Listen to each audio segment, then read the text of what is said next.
Ана бір адамдар бар, намаз оқымайсың ба, ораза ұстамайсың ба, жүрегім таза дейді. Причем жүрекке қатысы бар оразаның, зеке, намаздың. Ол немен, денемен орындалатын нәрсе. Біреу су ішіп отырса, Рамазан айында, не істеп отырса, ораза емессіз бесе, кешіресіз, мен аузым ашық болмай, жүрегім ораза десең бола ма? Болмайды ол. Сондықтан ана жүрегім таза дейтін адамға айт. Мүмкін сен жүрегің таза деп, сенің ақ Құдайға деген сенімің тура шығар, оған әңгіме жоқ. Өйткені жүректегі нәрсе Құдайға деген сенім. Сенімің тура шығар. Құдай бар, бір, хақ деп мойындайтын шығарсың. Ал бірақ намаз ол жүрекке қатысты емес. Оны сен Аллаху акбар деп тәкбір алу керексің, қыблаға қарау керексің, рукуын жасау керексің, сәждесін жасау керексің, болғаннан кейін сәлем беру керексің. Мүмкіндік енді ұшақта кетіп бара жатпасаң, жерде тұрған болсаң, қыблаға қарау керексің. А мен осылай тұрып оқи берсем жаңа. Сіз не істеп отырсыз десе, мен жүрегім қыблаға қарап тұр деп бола ма? Жүрегім таза мен. Жоқ. Сондықтан сенім неге қатысты? Жүрекке. Ал амал, шариғат неге қатысты? Дене мүшеге қатысты. Түсіндіңіздер ме? Мысалы, сақалың қайда десе, жүрегімде сақал бар демейсің ғой? Субханалла, сүннет емес, амалың қайда десе айтпайсың ғой, жүрегімде бар деп. Түсіндіңіздер ме? Мысалы, болмаса жаңағы тесірейіп бір харамға қарап тұрсаң жаңағы, әйел затына. Астафыралла, не істеп тұрсың, көзім қараған, мен жүрегім көріп тұрған жоқ десең бола ма? Сондықтан шариғат пен ақиданы салыстырмау керек. Абу Ханифаның айтқалы тұрған нәрсе, шәкіртінің даналығы да сол. Қараш, амалды ақидаға кіргізіп, иманға кіргізіп жіберген адамдар туралы не дейсіз деген әңгімені айтты. Айтты, ақида ол өзгермейді. Ол бір бүкіл үмметте. Ал шариғат өзгереді. Егер ол өзгеретін болса, қалай ол сенімге кіреді? Бізге фарыз болған нәрсе біреулерге фарыз емес. Бізге харам етілген нәрсе біреулерге харам болмайды. Сонда қалай? Біреулер ақыретке сенуге бұйырғанда, біреулерге сену шарт болмаған деп айта аласың ба? Айтамайсың. Бір үмметке пайғамбарға иман келтіру фарыз болғанда, бір үмметке пайғамбарға иман келтіру шарт болмаған деп айта аласың ба? Жоқ. Көрдіңіздер ме? Сондықтан ақида ол өз алдына жеке сенім, ол жүрекке қатысты. Ақидан қалай десе, былай көрсете алмайсың сен. Түсіндіңіздер ме? Басымда тақия тұр ғой, ақидан қандай десе, басымда тақия тұр ғой десең бола ма? Жоқ, ол тақия сенің молдалық екеніңнің дәлелі, намазхан екеніңе дәлел болатын нәрсе. Шариғат.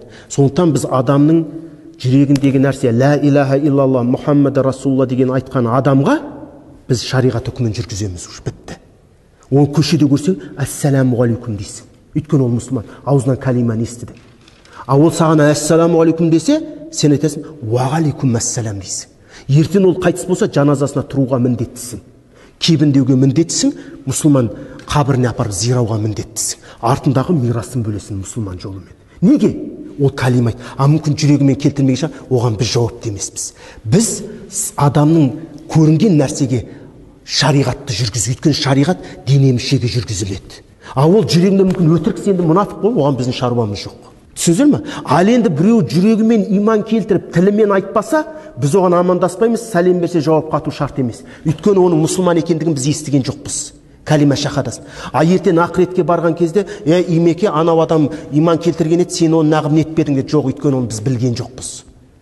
Енді ол калима шахад айтпағанмен бітті, намазға келіп тұрып, рукух сәжде жасап тұрма, значит ол мұсылмандықтың белгісі. Жүректегі нәрсеге дәлел болады.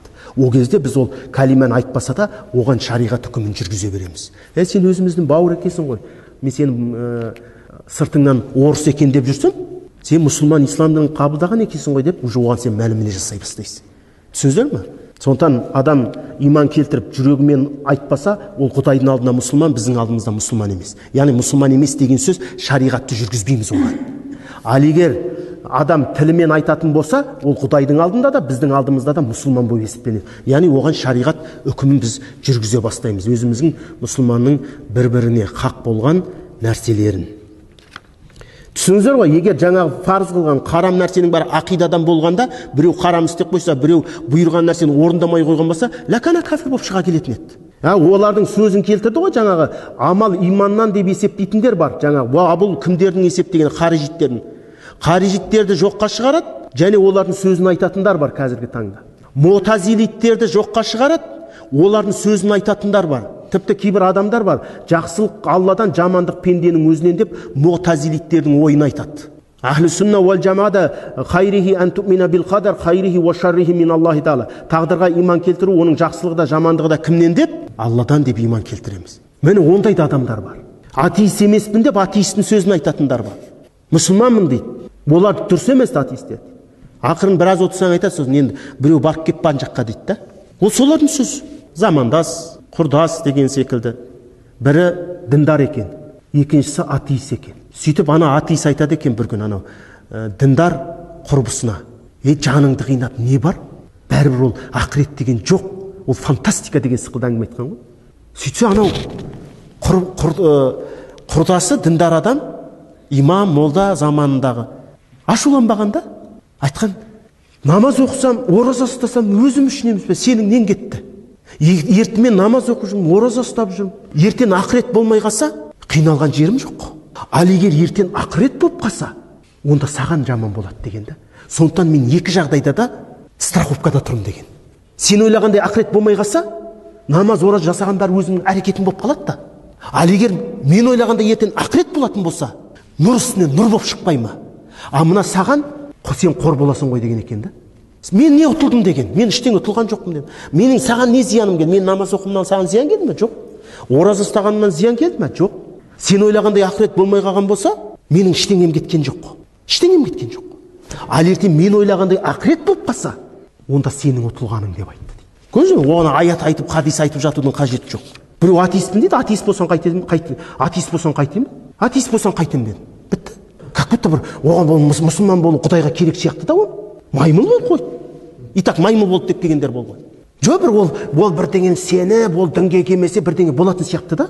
Атеистпін. Бола бер атеист. Кім болмай жатыр адам? Жоқ, мен сенбей қой. Сенің сенуің керек па маған? Ол солай айту керек та. Анау ерегесе түссең, ерегесе түседі да. Ой, сен ол дұрыс емес дей бастасаң, ерегеседі да. Атеистпін, атеист бола бер.